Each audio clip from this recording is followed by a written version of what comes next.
If you are struggling on Spino when fighting Tylos, then this video is for you.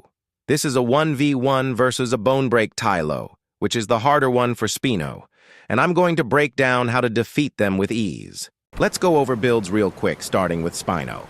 You can run this build or the Snapjaw build with drenched strikes, but for the sake of this video and this being my build, this is the build we're using. So you're going to want lunging snap for big damage in the head slot, patient, lurking for the sense for extra damage and oxygen, normal claw attack in case you're out of stam, you can still fight, because claw attack doesn't use stam to use, and it has a short 2-second cooldown.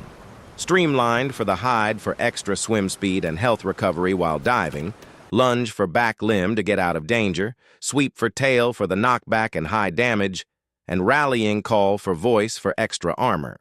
So this should be your build. All right, on to Tylo. It's even more important to know the build of what you're fighting is, and this should or most likely will be a bone break Tylo's build. So for head slot, either big or small bone break, honestly small one is better, but onto senses, either shatter stride or feral instincts. Pterygoid teeth for the hide for extra fracture damage, water dodge for tail to aggress or digress, and acoustic debilitation for voice to stun and slow you. Easy to land a bone break then. So this will be their build. Alright, so at the start of the fight we both use our abilities, and once Tylo uses their voice call, then just swim away for 5 seconds until it wears off. If you're fast enough, you can lunge away before the call actually takes effect. Because there's a half second before they do it, you can still use a ability to try and create space. You want to do that in case they try to lunge on you and then bone break you, which is not a good way to start the fight. Now, that's a 90-second cooldown, so you don't need to worry about that for a while. He'll probably be dead by then anyways. Next, you want to bait his bone break attack, so just swim in front of them or be close to them so they feel comfortable enough to go for a bone break. Once they do try it, then use your tail to knock them away and deal damage. You couldn't really see it, but he went for it, and I used my tail. That gave me space to now set up my next attack, the lunging snap. This is perfectly how you want to execute it every time. That combo of tail then lunging snap, underwater, is 173 damage. So this is ideal for you to do every time. Now you're about to see them try to close the distance on me because they know my tail is still on cooldown for a few more seconds. So keep that in mind that they are probably going to try and lunge on you, and their bone break is about to be back off cooldown. So you can either A, do what I do, is hit the brakes, pull back, and use your claw for some damage, or lunge away. Now I chose to pull back because he didn't charge up his bone break. Bone break takes a second or two to charge up enough to actually bone break you. If you hear or see them start the bone break animation, then lunge away if your tail attack isn't back off cooldown yet. If they don't charge it, then use your movement to make them miss and try to land claw attacks on them until your tail is back off cooldown.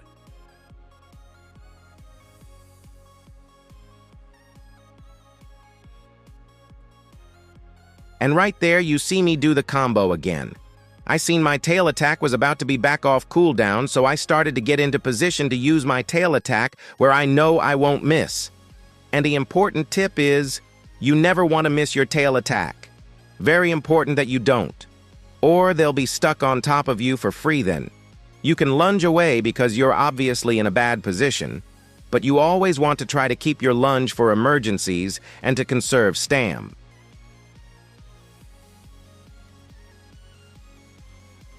So you see he started his animation to lunge. Once you see him start that animation, then pull back on them. They won't expect it and you can land a free claw on them. They get animation stuck for the first second of it, so if you time it fast enough, you can pull back and surprise them to get the jump. That's if they don't start charging the bone break. If they start charging it, then get ready to lunge.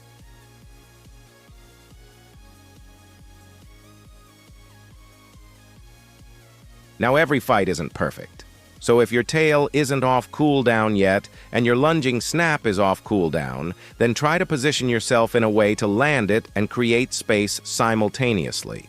gives you time to get your tail back off cooldown.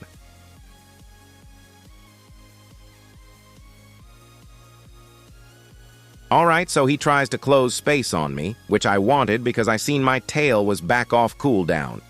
Unfortunately, my tail goes right through him. If that happens quickly, reposition to trade some claws with him until your lunging snap is off cooldown.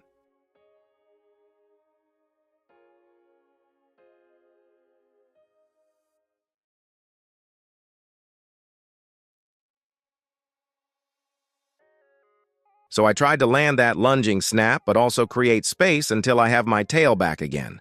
I think the bite misses. But that's fine, as long as you have space. Here you see me trying to greed some time until my lunging snap is back off cooldown with some movement, so I can get my combo on him.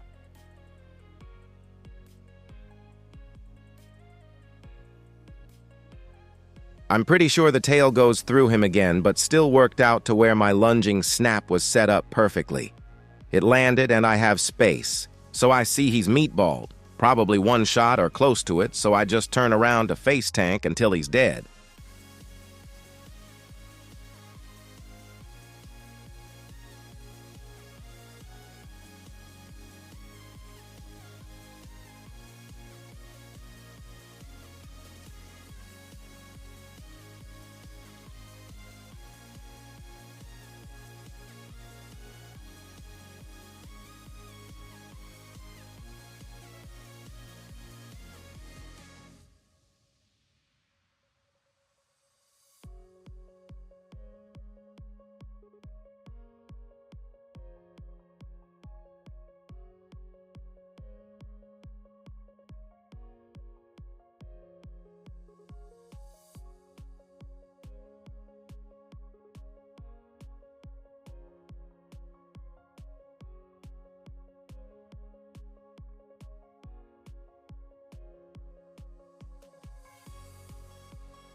Alright, so, the numbers weren't perfect, but I just wanted to show how much damage you can be doing in a fight as Spino versus Tylo. If you play it like this, I was like 50–60% when this Tylo died, so you can see this playstyle is very effective. In any fight, you always want to mentally track what health you think what you're fighting is at, along with everything else, but it's important so you know when to play more aggressive or defensively. Well, that's it for my Spino guide on how to 1v1 a Tylo with Bone Break. If you made it this far and enjoyed it or learned something, then consider dropping a like. It's much appreciated and lets me know y'all like these kinds of videos. Anyways, until next time, GG's and see ya.